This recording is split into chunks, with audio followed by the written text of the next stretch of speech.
We're glad to have you back. Thank you so much. You're watching Business Nigeria. I introduced my guest earlier. I have on my right side, ladies first, like they always say, Lara Pamen. I hope I got that name. She's the Managing Director, IFMA, Europe and Middle East Africa. And on the other side, I have Engineer Sheriff Daramola, is the President, IFMA Lagos Chapter. Thank you so much for joining the program. We appreciate this. Let me start with you. As a global association with impact, of course, in Nigerian space everywhere, you have an impact. You know what facility managers are doing. You heard my introduction and all of it. What are the effects, let's start, of circular economy across the board? I don't want to stay just with Nigeria now, but what does it mean by extension in Africa? Mm-hmm. The International Facility Management Association is a global association. Yeah. We have about 25,500 members across the globe.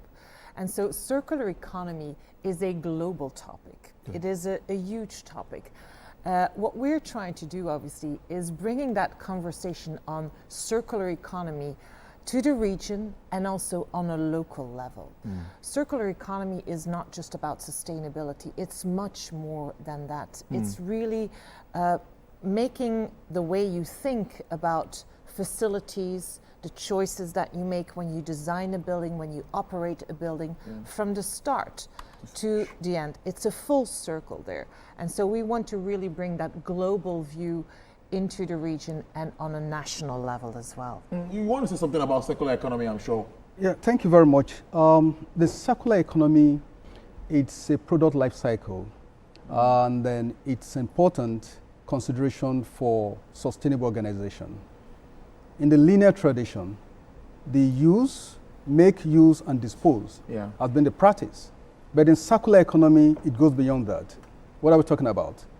We talk about the sharing, leasing of products, refurbishing, repair, and also reuse as it may be applicable and dispose.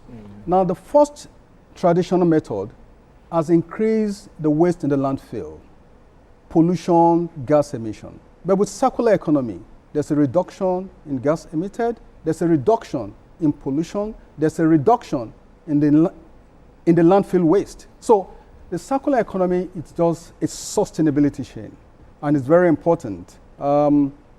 Yesterday we were with the Lagos State Circular Economy, and we are co-promoting the circular economy in Lagos and beyond Lagos, also in Nigeria, with our strength in membership, counting over 1,050 and still counting also. So what are we saying? We are looking at the economic part of the circular economy, and it's a lot of value chain. Your production life cycles must be very important. Your choice of materials must be very important.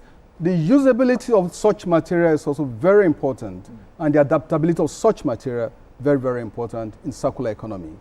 It's a good way to start our conversation. I see a lot of work is going on with regards to Lagos State circular economy. I know that lady, Titi, I think I met with her. I've had her on the program at the time. Yes, I had a chat with her. Brilliant woman, I must say. What are the sustainability initiatives, IFMA, as a global body? What are you pushing as a body? Let me start with you, continue this conversation. With IFMA as a body, yes, we're looking at first awareness, advocacy, sensitization, and also training along the path of that initiative. IFMA is cut across core competence in training and then advocacy in terms of facilities management in general. So that's exactly what we're doing. You want to say more about that? What sustainable initiatives are you pushing in IFMA? It's such a relevant topic nowadays on a global scale, and what we have created is a training specifically for people working in our industry on sustainability. So we created a credential program which is called Sustainable Facility Professional, and we give that all across the globe. It's an international standard for people who are wanting to integrate sustainability into their daily operations when working as a facility manager as such. Go ahead. Obviously, creating awareness on the topic is very important. Really making sure that people, first of all, understand what sustainable practices are, is it? And second to that, how they can use it and integrate it into their daily operations. They need to see tangible examples and make sure that they understand how they can use it on a daily basis. Now, is IFMA Africa industry ready? Are you sure you're ready for artificial intelligence? I had a conversation yesterday around that, and I'm going to ask you if you're ready. And what impact do you think that would have around unskilled labor? Excellent question. I think artificial intelligence is the new buzzword. It is. Everybody uses it. I know it won't take my job, though. I don't think so. We still need the human aspect to things, but artificial intelligence obviously will impact what we do. In particular, I think the very repetitive tasks can be overtaken by artificial intelligence in some way or form. On the other hand, with that will come a new requirement of skill sets of people. So we will never leave out the human aspect of it. We really need to make sure that people are skilled and reskilled, upskilled in using artificial intelligence and integrating artificial intelligence into our operation whenever that time comes when we really will have a full integration. It is taking baby steps now. We see it already very well integrated in other parts of the world, and we can use that as an example of the opportunities that lie ahead of us with integration of artificial intelligence. But we're not there yet. And for us as an association, one of our tasks is to create that path towards artificial intelligence into our industry, and taking it step by step, showing what it can do to improve efficiency, showing what it can do to improve the quality of things, because it has many, let's say, ways of improving experience from clients, internal clients, external clients, and we see already some examples being implemented in other industries like banks. Chatbots are a very good example of that, for example. And there's many more. But those are things that slowly but surely will find their way into our industry. What are your thoughts around AI? The AI initiative, it's a very important tools. If I'm on the count, there are about 8 AI tools. But very importantly, she mentioned the chatbots and virtual interactions. It's a customer service tools that relate with customers on time, real time. Having to operate from different parts of the globe, and you want services to be extended. With AI customer services, you can get it done. Then another important AI tools is the predictive tools. It predicts the effects of a likely damage of an equipment and also serves as a quality control. So for the unskilled, it's also upskilling, getting more knowledge in that area, promoting productivity, efficiency, and service delivery in AI tools. So AI has come to stay, if you ask me, and is a new innovation that is coming up. And very well, there are a lot of opportunities in that line. That space, indeed. Let me ask you, Lara, tell us more about innovative solutions that facility managers of the FM industry in its entirety have been witnessing or changing the mode of service delivery across your industry. I think there's 2 big topics that are innovating and changing our industry. The first one, and we touched upon that already briefly, is sustainability. Sustainability, integrating that into our daily lives, making sure that you are aware of the impact of choices that you make. For example, when you design a building even, the choices that are made there have a very serious impact on the life cycle of a building. The choice of HVAC systems, for example, or how you treat your water management, or food waste. All of these aspects have a really important impact on your daily operations. Next to that, the second topic for me is everything with regards to digitalization. We hear a lot and we see a lot abroad as well on sensors in buildings, for example. That's a really tangible example. Light sensors is a good one. And that is something that also slowly starts to integrate our buildings, our facilities, which makes our lives, or let's say the way that we operate buildings, more efficient. It reduces energy consumption, which is obviously a very important topic, and again linked to sustainability there. And there's many more. As an association for facility management professionals, it is our duty to make sure that people are aware of this, that we also talk to government officials on a local, regional level as well, on how they can provide policies and regulations around that, and we are there to help them to lead that path. And obviously, thirdly and lastly, is that we need to help our industry to implement these things. So there's different steps that need to be taken. For me, sustainability, digitalizations, those are really the trends that will form the future of our industry. You want to say something around that, what you're doing as facility manager? What are those changes, innovative solutions around your industry? The innovative solutions around the facilities management industries, just as you have said, is around sustainability. In sustainability, you talk about the economic factor, you talk about the social, and you talk about the environment. Now, with these tripods, it's very important. And it goes beyond that. Then about the energy management, innovations around it, renewable energy, reduction of cost, reduction of emission, and also sustainable around that initiative. We talk about the water management also.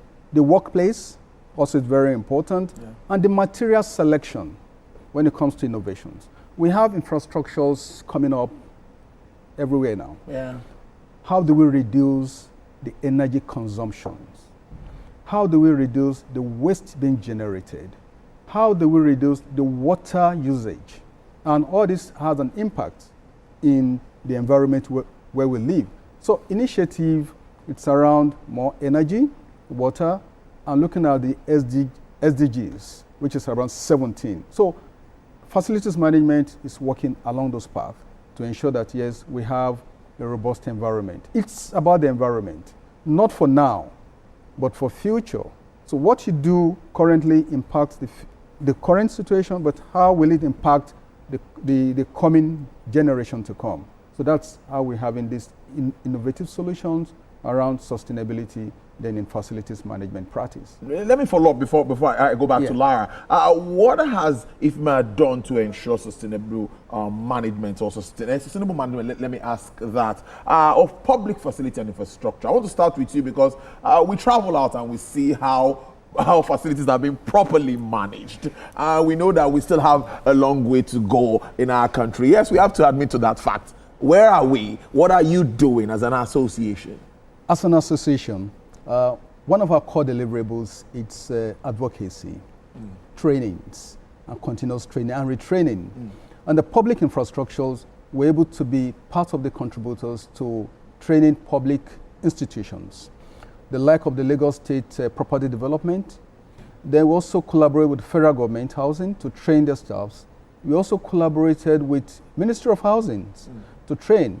We are part of the formulators of the executive order on facilities management in public infrastructures. Good. So IFMA Nigeria have been a very, very important contributor when it comes to facilities management. What are we saying now? Having an infrastructure built is just one-off. One-off. The life cycle of that infrastructure, it's a continuum. And that is where we play a role. We are now saying now that in the conception of such infrastructure, facilities managers need to be there. Or facilities management also need to play a role. Not conceptions, design, usage, and even disposal. You understand? Facilities managers are also supposed to be there. Infrastructures, as we've seen, in fact, in our state currently, Lagos is going in rapid, exponential. But we as facilities managers, we are also to be involved. Involved in the sense that you build, you transfer. The maintainability of such infrastructure is very important. The usability and the durability lies on the facilities manager. Continuous maintenance, continuous provisions of services for the end users. That sounds really, really good. You want to say something around what you're doing to ensure that public facility and infrastructure is properly managed? Yeah, I think it's exactly what Sharif is saying. We definitely want to collaborate with government, with communities as such, to create a certain standard as well in the market, because there's a necessity to create a qualitative standard for these aspects, obviously. If you look at a building, when you see the total cost of a life cycle of a building, only 20% is in the design and the construction. 80% lies in its life cycle. So the importance of making sure that decisions, as I mentioned before, that are made in the design phase are the right ones for during the life cycle will have an impact on the costs, the overall total costs of a building. So those are aspects that speak to people, that speak to companies, that speak to governments as well. And I think it is a joint effort. We need to join forces with the authorities, with our practitioners as such, with companies as well, to make this a success. And as Sharif was mentioning, Lagos is growing so quickly. It's fantastic. Every time you come back, you see new things here. So it's very impressive to see. But that also means that we need to think about how we will manage those facilities, those new facilities, in the best way possible. It's not enough to just bring them on. Maintaining and managing them is very important. There needs to be a bigger plan.